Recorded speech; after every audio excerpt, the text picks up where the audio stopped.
Department of Education, you're in the dock. I've made a complaint about the syllabus for GCSE Biology and you're ignoring it. Recently I wrote to the Department of Education quoting the GCSE Biology evolution part of the syllabus. The theory of evolution by natural selection states that all species of living things have evolved from simple life forms that first developed billions of years ago. And students should be able to describe the evidence for evolution, including fossils and antibiotic resistance in bacteria. Well, the word evolution simply means change. And bacteria can lose enzymes that change their ability to absorb antibiotics and therefore are not destroyed.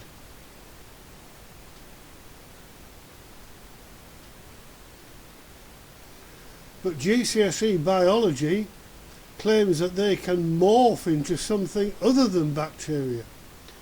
This has never been observed or been seen in the fossil record. It's therefore supposition. It's not science. Science is what we can observe and demonstrate with experiment.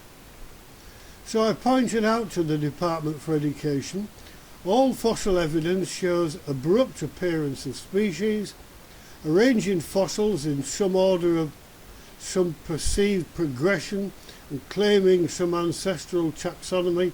It's supposition, not science.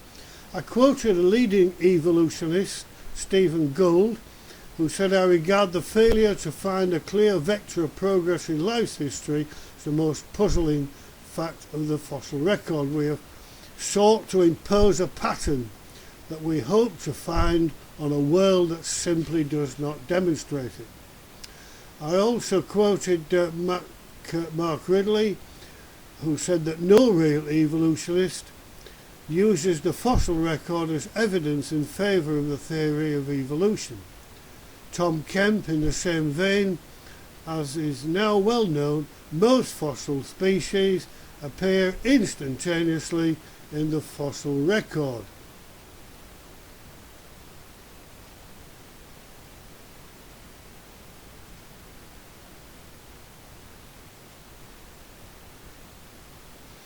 I pointed out that this was not a trivial complaint. Young people are being seriously misinformed. Material produced by awarding bodies must have integrity. I insisted that this statement be removed from the biology syllabus, together with the rather foolish assertion that antibiotic resistance in bacteria might result in bacteria evolving into anything other than variations of the same bacteria.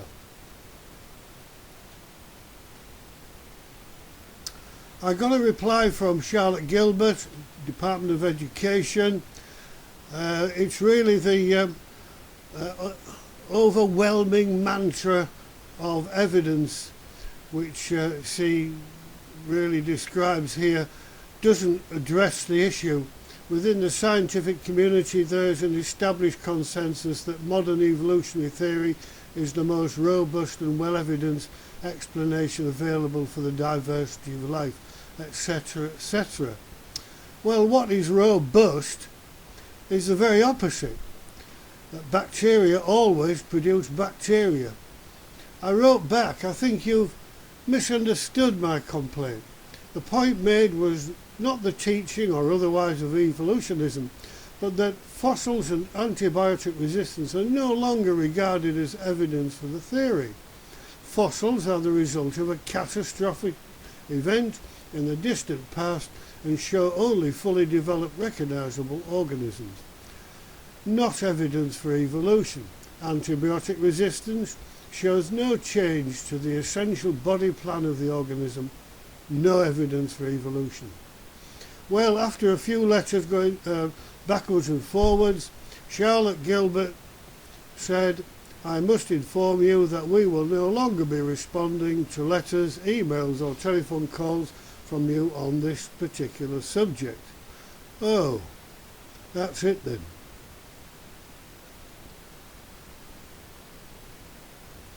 Department of Education, you are guilty of misrepresentation and misleading young people in the biology syllabus. It needs correcting.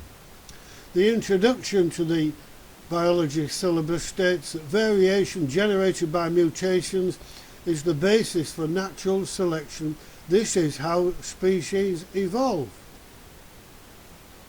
Well, no, it's not evolution, it's devolution, also known as genetic entropy, that really takes place. And the coronavirus is a classic example of genetic entropy.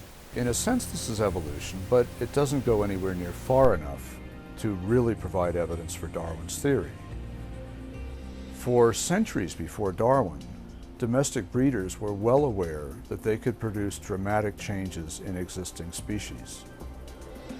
And in the case of antibiotic resistance in bacteria, that's all we're doing, or all we're seeing. We're seeing changes within existing species.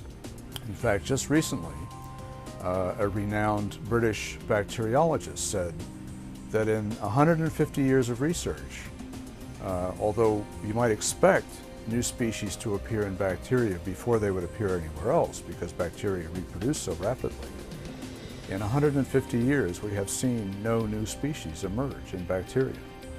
Well, what Darwin's theory needs is those new species. To form a fossil, the animal or plant has to be covered quickly, and since we find billions of fossils all over the world today, something that could have killed billions of things rather quickly had to have occurred. Not to mention, we also find many fish and other marine fossils at the tops of today's mountains. So, what in the Bible could account for that? What could cause billions of dead things to be buried in rock layers rapidly laid down by water all over the earth? Well, flip to Genesis chapter 6 through 9 and you'll read the account of the global flood in Noah's day. Essentially what happened is that men were so corrupt and violent that God selected a righteous man, Noah, and his family to build a huge ark and get in it along with a pair of each land animal kind. And then God caused a worldwide flood. The water gushed up from the ground and water fell from the sky. The earth was totally covered with water and all land-dwelling, air-breathing creatures outside the ark were killed. All of them. It was a massive and destructive event. After more than a year, the waters had subsided enough that Noah and his family and the animals could get off the ark. Now, what would a worldwide flood do to the earth? Well, far too many things to discuss here, but it would have definitely totally changed the earth's terrain. It would have tossed things all around, and it would have destroyed billions of plants and animals, burying them all over the earth. So based on the biblical worldview, we know that God created everything and it was perfect. But because of man's rebellion, people became corrupt and all kinds of things began to suffer and die. Because of man's continual violence and corruption, God destroyed all people and all other land-dwelling, air-breathing creatures in the world, save Noah, his family, and representatives of all land-dwelling, air-breathing animal kinds, with a global, catastrophic deluge. The fossil record that we observe today makes perfect sense within the biblical worldview. Now I could go on and on, but enough said.